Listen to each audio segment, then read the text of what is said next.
My name is Avery. I'm 36 years old, and I live in a peaceful, small town on the outskirts of Oregon. That day, the April sky was clear and blue, with a soft breeze drifting through the lavender blooms hanging along the walkway.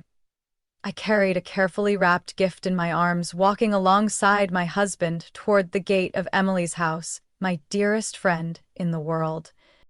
For the past 23 years, Emily and I had shared every milestone, from final high school exams to each other's weddings. But today marked a brand new chapter. Her very first baby shower. She said it would be a small, intimate gathering. I chuckled lightly as I noticed the line of cars packed along the street. Julian said nothing.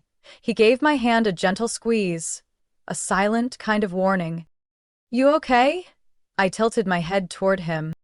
I just Something feels off.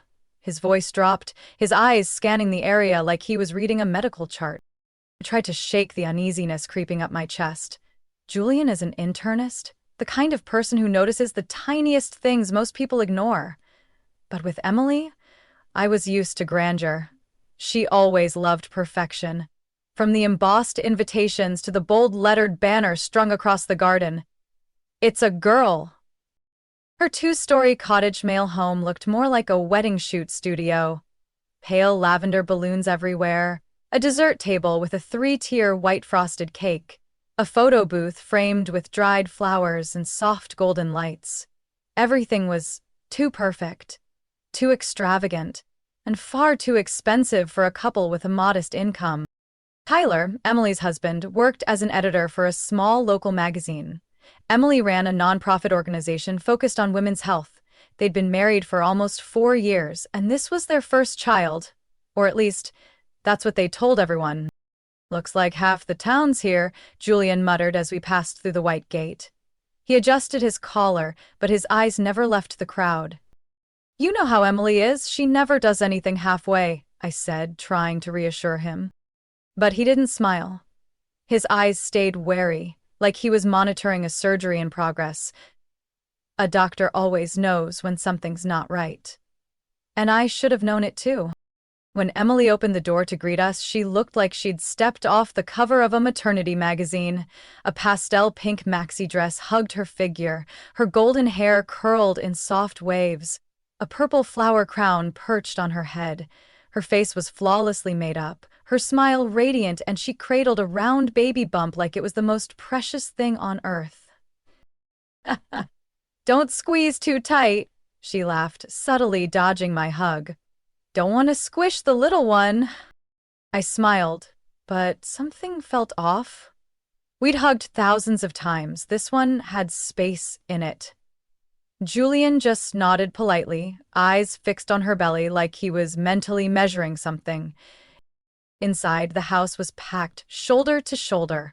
A bartender was mixing mocktails and pouring wine for the non-pregnant guests.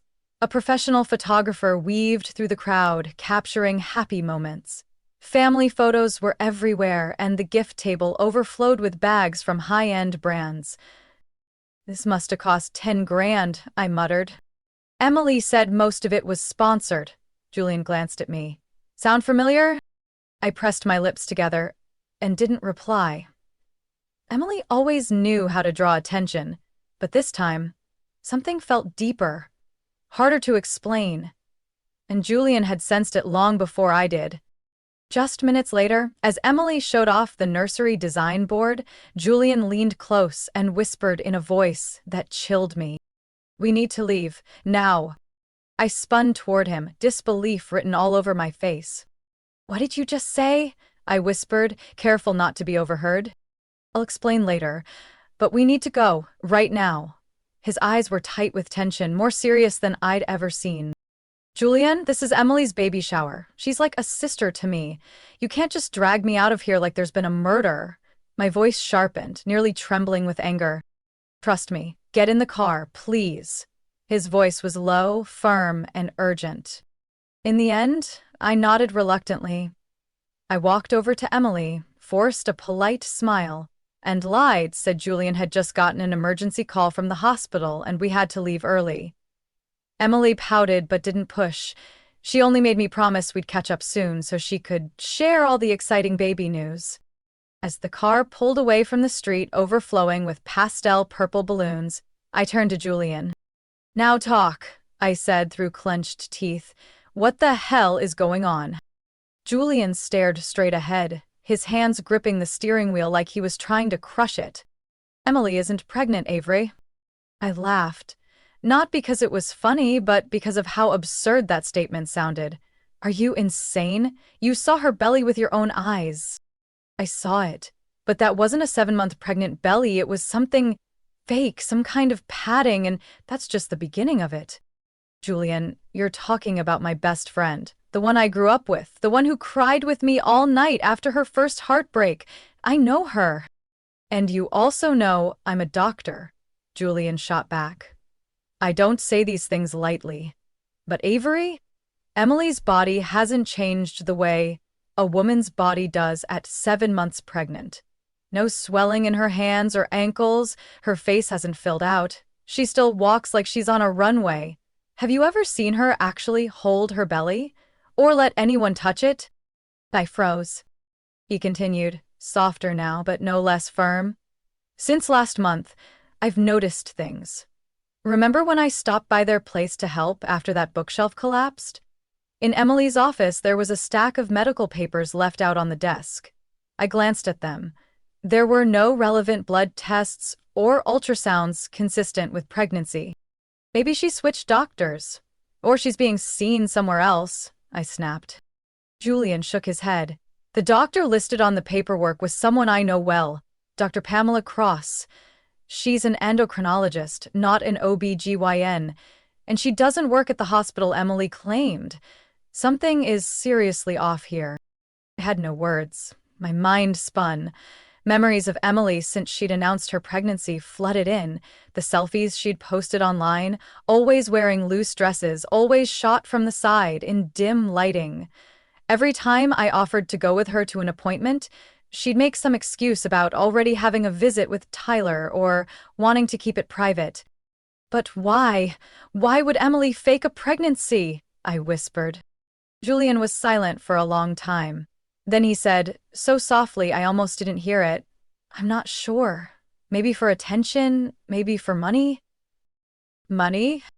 Did you see the list of sponsors today? Those weren't friend gifts. Those were corporate sponsorships, and I overheard Tyler mentioning that some of it would go toward Emily's foundation, the one that's suddenly gotten really active again." For the first time in our 10 years of marriage, I saw Julian both angry and heartbroken. He wasn't lashing out, not overreacting. He was scared. Scared for me, and maybe for Emily too. "I don't want you getting dragged into something you don't understand. I don't want you hurt when the truth hits too late." So today, when I saw Dr. Jack Radley standing in the corner, remember him? I couldn't stay quiet anymore. I remembered the tall, lean man with glasses, watching Emily not like someone who knew her, but like someone analyzing. Who is he? My most of the top OB/GYNs in Portland. And he's a close friend of mine. Avery, he has no idea who Emily is. I was speechless. The car rolled past a field of wildflowers, the late afternoon sun casting gold across the dashboard. But inside me, a dark cloud was forming. "You think this whole thing is fake?" I asked. Julian looked at me for the first time since we left the party. "I think we don't know how much of the truth we're seeing, but I do know one thing for sure, Avery. You deserve to know all of it, even if it hurts." I turned toward the window, swallowing a retort. That wouldn't come, because deep down, I was starting to feel afraid too. Not of Emily, but of what I was about to uncover.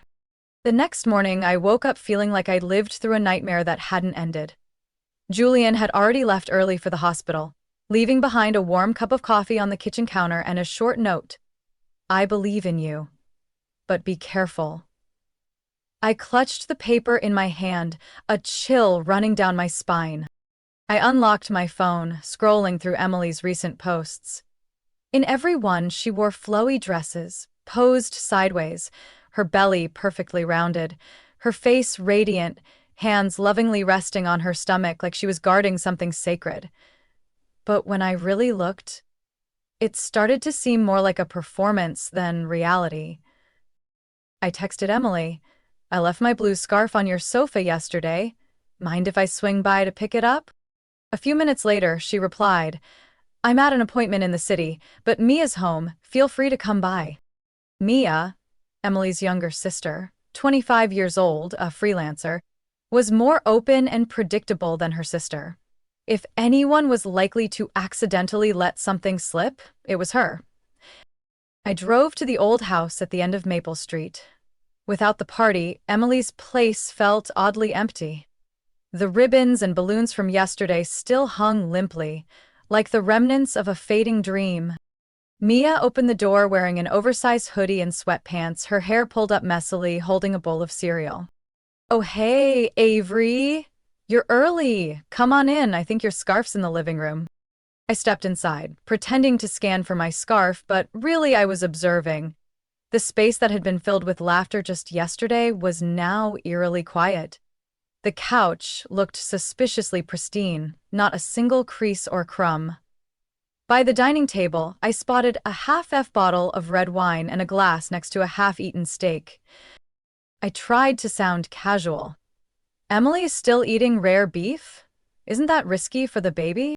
Mia froze briefly, her eyes flicking to the plate, then answered quickly, "Oh, no, that was Tyler's. She just had salad," her voice faltered. I gave a small nod, noting the inconsistency. "I'll check the baby's room to see if it got caught on one of the chairs," I said, already heading for the stairs without waiting for a response. Mia hesitated, then nodded. "I'll come with you." The nursery was at the end of the upstairs hallway. The door was slightly ajar. When I pushed it open, I caught a faint scent of fresh paint. Everything was perfect, but unused. The white wooden crib was still wrapped in plastic. The mattress hadn't been unsealed. The bamboo towels hung neatly, no signs of ever being washed. I opened a small drawer. Inside were brand new infant clothes, tags still on. No baby shampoo, no diapers, no trace of actual use. "Emily wants everything absolutely clean before the birth," Mia explained, nervously fidgeting with the curtain hem. "Right," I replied, but my eyes had already spotted something jammed behind the rocking chair. I bent down and picked it up. A small leather-bound notebook in soft powder blue. Before Mia could react, I discreetly slipped it into my purse. I knew it was reckless, but I needed to understand what was happening with my friend. "No scarf here, Mia. Maybe I left it in the car. I should get going," I said quickly, making my way back downstairs. When I stepped outside, a gust of wind pushed the iron gate, making it creak. But what stopped me wasn't the wind. It was Emily's voice coming from behind the house. I crouched behind a cluster of ferns, my heart pounding in my ears. "I don't care what he thinks. Once the transfer goes through, we're done." I held my breath. "Yes. After the funds from the Foster Foundation arrive, I'll announce a miscarriage. Soft, emotional. People will pity me, not question it." I didn't dare move. Her voice was nothing like the cheerful, sweet tone I knew. It was cold, calculating. "We've invested too much in this image. There's no turning back now. You get that, right?" Moments later, footsteps echoed nearby. I turned and bolted to my car, my head spinning. I'd heard it clearly. Emily was staging a fake pregnancy to solicit donations. Back home, I collapsed onto the couch, breathless. I opened the notebook. On the first page was a handwritten line. "To my beloved daughter, the one I've waited for these past 3 years. I know you'll come to me, one way or another." I sat frozen on the sofa, the soft blue notebook resting on my lap, my heart thudding as if every page I was about to turn would upend the life I thought I understood. The first entry was written in neat, rounded script, like it was meant for a child who could read. "To my beloved daughter, the one I've waited for these past 3 years. I know you'll come to me, one way or another. Every night, I imagine your laugh, your tiny hands wrapped around mine. You're the only thing keeping me hopeful. I swallowed hard. The words were filled with love and longing, yet something about them chilled me. A cold shiver ran down my spine. I turned the page. They tell me to accept it, that you'll never arrive. But how can I give up on you when every cell in my body still believes you exist? The following letters each had their own tone. Some days were tender, full of hope. Other days were dark, so despairing it felt like Emily was speaking to a phantom just to keep herself from falling apart. The doctor said there's no more heartbeat, but I heard you clearly last night. You called me, you told me not to give up. I let the notebook fall from my hands, my fingers trembling. Emily had been pregnant, and she had lost the baby. That pain? I understood. I'd seen a patient nearly lose her life to depression after a miscarriage. But what I couldn't understand was how, from that pain, Emily chose to invent a child and continue living as if that child still existed. I flipped to the final pages. The dates were recent, not even 3 weeks old. They're starting to believe, my love. They're sending gifts, blessings, even money for the foundation. I told them your name will be hope, the hope of a whole generation. You'll be a symbol, an inspiration to open their hearts. I'm doing the right thing, aren't I? I choked out a sound I couldn't even call a sob. This wasn't just a delusion. This was a plan. Emily had truly lost a child, but instead of facing that reality, she built a new picture, a new pregnancy, not for herself, but for a greater purpose. Or at least, that's what she may have convinced herself. My phone rang. It was Julian. I picked up, my voice hoarse. I've read it. There was a beat of silence. Then he asked, "Are you okay?" No, but at least now I know the truth. I told Julian about the notebook, the letters to a child that never existed, the words that read like a long confession. I hadn't noticed when the tears had started to fall. It wasn't anger. It was grief. Grief for the image of a friend I once believed to be unshakable. Emily had a miscarriage. I think it was about a year ago when she disappeared for a few weeks on a so-called healing retreat in Arizona, I said, my throat tight. I remember congratulating her for finding her peace again. I had no idea. Julian said nothing, letting me arrive at the rest on my own. She never returned to normal. She chose a new version, a mother with no child, but still, forever pregnant. I heard Julian sigh. Avery, this isn't just lying anymore. This is a collapse. I hung up, my mind blank. That night, I paced the bedroom with the notebook in hand. Inside me, a storm of pity and fury churned. Emily might have once been a victim, but now she was pulling an entire community and a string of donors into a spiral of deception. I opened my laptop and typed in the name of Emily's foundation, Horizon Bloom Foundation.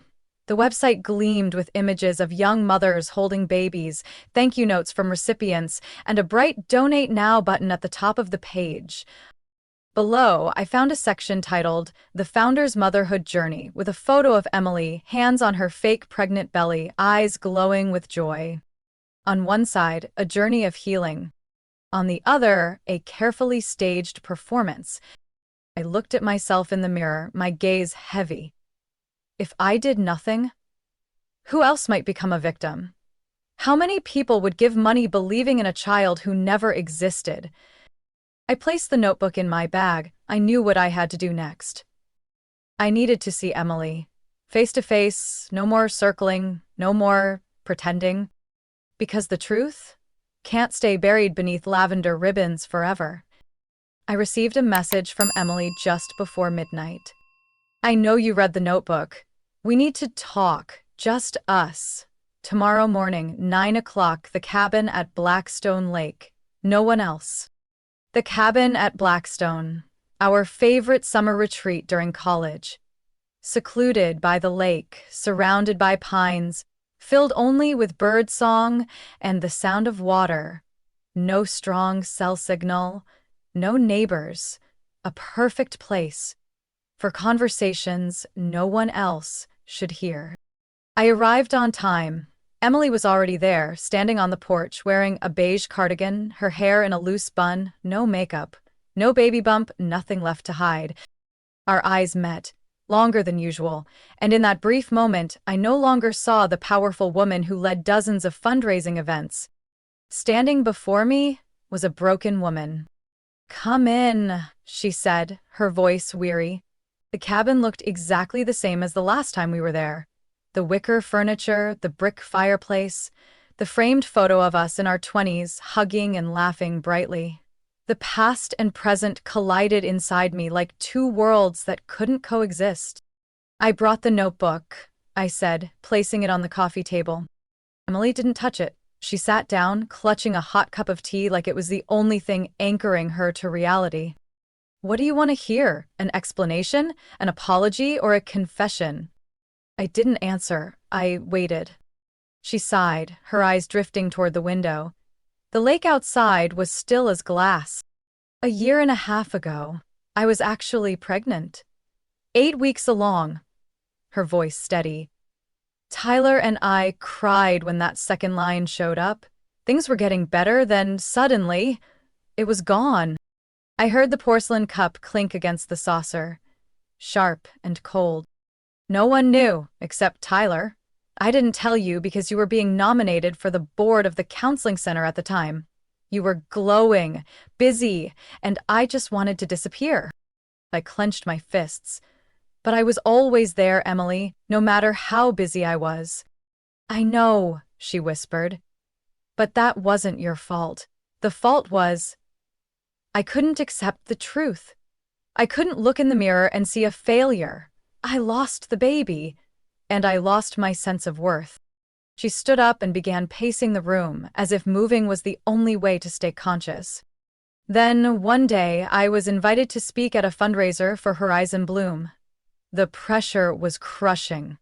And right before I stepped on stage, I lied. I said I was pregnant. Vaguely, no details. But people clapped, they hugged me, cried. And in that moment, I felt seen.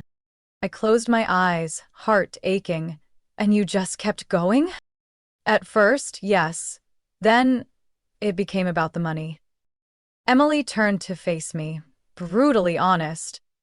"You know, in the past 6 months, the foundation has received nearly $200,000 from people who've lost children, from memorial funds, people who believed I understood their pain." I was speechless. "I know it's wrong. I know. But once you go too far, turning back isn't so simple." "And what about me?" I asked, my voice breaking. "Has this 20-year friendship ever been real?" She closed her eyes, tears falling silently like morning dew hitting the lake. "You're the last real thing I have, and the thing I'm most afraid of losing." I stood, hands balled into fists. "Then why lie to me?" "Because I knew you'd see everything. You're not like the others. You don't believe in the belly or the speech. You believe in eyes, in tiny details, and I was more afraid of your disappointment than any indictment." Silence stretched between us, only the sound of wind whistling outside the eaves. I looked at the woman in front of me, the best friend who once wrapped my birthday gift in newspaper when she couldn't afford anything else, who held my hand when my marriage nearly crumbled. But also the woman who used the most sacred pain, losing a child, to stage a performance that deceived hundreds. "How did you think this would end, Emily?" She looked up, eyes red and swollen. "I don't know. I don't know anything anymore. But if you're still here, then maybe I haven't lost everything." I didn't answer. I walked out of the cabin, the wooden door closing behind me like the echo of a hazy ending. On the porch steps, I took a long breath. The damp pine and morning mist pressed against my chest like a weight. I didn't know if I was still Emily's friend. But I knew one thing. This truth could no longer stay buried. 2 days after the meeting at the cabin, the first post appeared on the local community forum. FFA alert, nonprofit director, faked pregnancy to collect donations. Beneath the headline was a photo of Emily at the baby shower. Hands on her fake belly, a glowing smile beside the "It's a girl" banner. The post had no signature, but the content was too accurate, too detailed. Someone knew the whole truth, or at least the core of it. Within 24 hours, it spread like wildfire. Over 600 comments, dozens of shares. Horizon Bloom Foundation's social media account was bombarded. People demanded refunds for their donations. Others labeled Emily a predator who preyed on grieving parents. 3 local news outlets reported on the story. One reporter even showed up at Emily's house to interview Tyler, her husband, but was met with a door slammed shut and the cold words, "No one by that name lives here anymore." Emily had disappeared. I wasn't the one who wrote that post. I knew Julian wasn't either. But it didn't matter anymore. The ghost of the truth had escaped the glass box. That night, the rain poured like the sky itself was falling apart. I had just finished folding laundry when there was a knock at the door. Slow, weak, but persistent. I walked over and my heart clenched when I saw Emily standing there, soaked to the bone, hair plastered to her face, clutching a canvas bag, her skin pale as paper. She didn't say a word. She didn't need to. I pulled her inside, handed her a towel and a blanket. She curled up on the couch, eyes vacant, hands trembling around the cup of tea I placed in front of her. After a long while, her voice finally emerged, thin as a thread. "I don't know where else to go." I sat across from her, didn't touch her, didn't offer comfort. The rain pounded on the windows like it was demanding we face reality. "Are you planning to keep running?" I asked. "I'm not running. I just don't know how to face it." Her voice cracked. Everything collapsed so fast. "I can't breathe." I looked her straight in the eyes. "Because you built it on lies." She bowed her head. "I know." The sound of keys in the lock signaled Julian's return. He stepped into the kitchen and spotted Emily. His expression briefly softened, then turned stern again. "I just got word. There's now a warrant out," he said, cutting straight to the point. "One of the donors has officially filed fraud charges." Emily set down the teacup, her head falling forward. I heard her cry. No longer restrained, no longer faked. The kind of sob that breaks from someone who can't hold up anymore. No, I was wrong. But it's all gone too far. I thought I could control it. "No one can control the truth, Emily," Julian cut in. "Especially when it's been twisted." "I don't want to go to jail," she whispered. "I couldn't survive that." I sighed. "Then your only option left is honesty. At least now, maybe you can still salvage something." Julian looked at me. "She can't stay here. If we harbor her, we become accomplices." Emily didn't argue. She only asked, barely audible, "Will you come with me to the police station?" I hesitated, then nodded. We left the house just as the rain stopped. The sky was still heavy and gray, like it too was carrying some quiet sorrow. Emily sat silently the whole ride. We didn't say a word, but the silence held everything that had never been said. I was no longer the 20-year-old girl who used to write in journals with Emily on our dorm balcony. She was no longer the inspiring woman accepting awards in auditoriums. We had lost each other. In truth, in lies, and maybe in ourselves. But when I saw her straighten her back, walk into the police station without turning around, I knew that, at the very least, she chose right in the final moment. 3 weeks after I brought Emily to the police station, the morning news opened with a headline. Charity director in Oregon pleads guilty to pregnancy fraud case. When her familiar face appeared on the screen, worn, exhausted, but no longer hiding, I could only quietly turn off the TV. Emily had done something I never thought she had the courage for. She pled guilty, publicly. No excuses. No blame shifting. She was charged with three main counts: aggravated fraud, misusing a charitable organization for personal gain, and falsifying personal records to deceive donors. The court sentenced her to 2 years of probation, repayment of over $180,000 in donations, and mandatory treatment at a specialized facility for trauma, psychological disorders, and delusional behavior.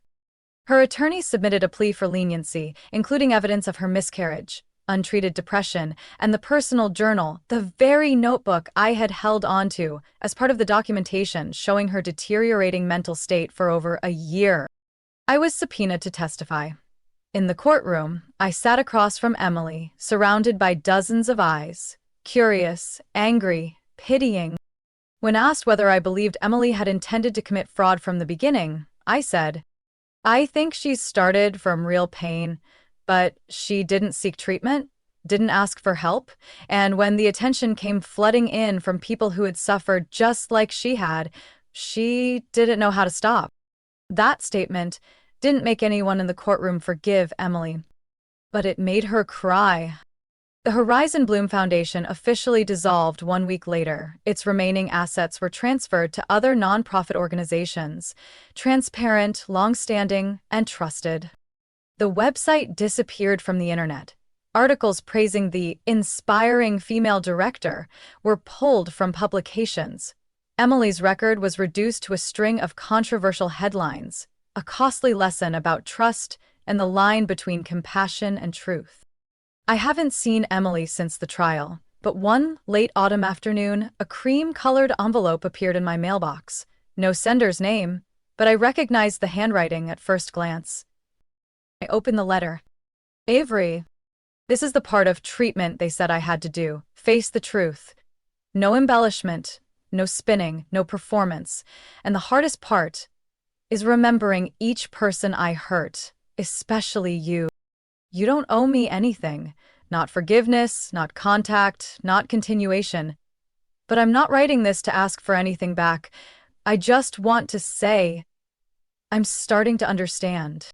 I understand why you were silent when everything came crashing down. I understand why you didn't write an exposé, but instead drove me to the police station. I understand why you were the only one who didn't judge me with anger, but with disappointment. Because you believed in me, and I betrayed that trust in the worst way. I'm no longer pretending to be a mother, but every day I try to be someone who knows shame and knows responsibility. If one day you ever want to see me again, not to reconnect, but just to know that I'm living the rest of my life the right way, this treatment center's door will always be open. And even if we no longer call each other friends, I'll always be grateful that I once had you beside me. Emily." I folded the letter and placed it carefully in my old memory box. Beside our youthful photos, a movie ticket from 2008, and the friendship bracelet I wore all through college. Not because I wanted to keep Emily as she used to be, but because I needed to remind myself. Even the truest friendships can lose their way if not nurtured with honesty. That day, I drove alone to the open lot where the baby shower had been held. The rental house now stood empty. The "It's a girl" sign was gone. The lavender balloons long disappeared. I sat on the steps, the late autumn sun streaming through the fiery red leaves, and I thought about everything Emily had taught me, not through her words, but through the biggest mistake of her life. In December, Oregon was blanketed in a light fog, like a quiet quilt over the whole town. While organizing my bookshelf for the year's end, I found again the photo of Emily and me at our college graduation. We were hugging, beaming, no distance between us, no doubts. Back then, I believed nothing could break that friendship. Now I know there's something stronger than time and memories, the truth. I placed the photo on the shelf, among the psychology books I use in my counseling work. My heart held no more anger. Only one thing remained: a clear awareness of the boundary between empathy and blind forgiveness. Emily is no longer my best friend, but she'll always be a part of my coming-of-age story. A clear reminder that lies, even when born from real pain, can lead us into a bottomless abyss. I used to ask myself, why would someone as smart, talented, and beloved as Emily do such a thing? But the truth is, no one is born choosing the wrong path. Sometimes pain left untreated builds a beautiful shell and buries the truth deep inside. And people like me, the witnesses, often stay silent because we don't want to believe the person we love is deceiving us. I remember how often Emily avoided my eyes when I offered to go with her to prenatal appointments, how she changed the subject when I asked about her OBGYN. And I remember Julian's eyes that day at the party, the eyes of someone who saw the truth but didn't want to hurt his wife. We ignored the warning signs not because they were too subtle, but because we couldn't face the real pain that someone we cared about might choose the wrong path right in front of us. I learned a costly lesson from this story. Friendship cannot be built on pity. It has to be nurtured with honesty. I don't hate Emily. I feel for her. In a calm, clearer way than ever before. I hope that in that treatment center, she learns how to face her wounds without disguising them in falsehood. I hope that one day she can speak of her loss without a fake belly or a spotlight. And I hope that I, and people like me, will be braver, willing to ask questions, willing to break the silence born from loyalty in order to hold on to the one thing that matters most, the truth. That night, after cleaning up, I made a cup of tea and opened the window of my study to let the cold breeze in.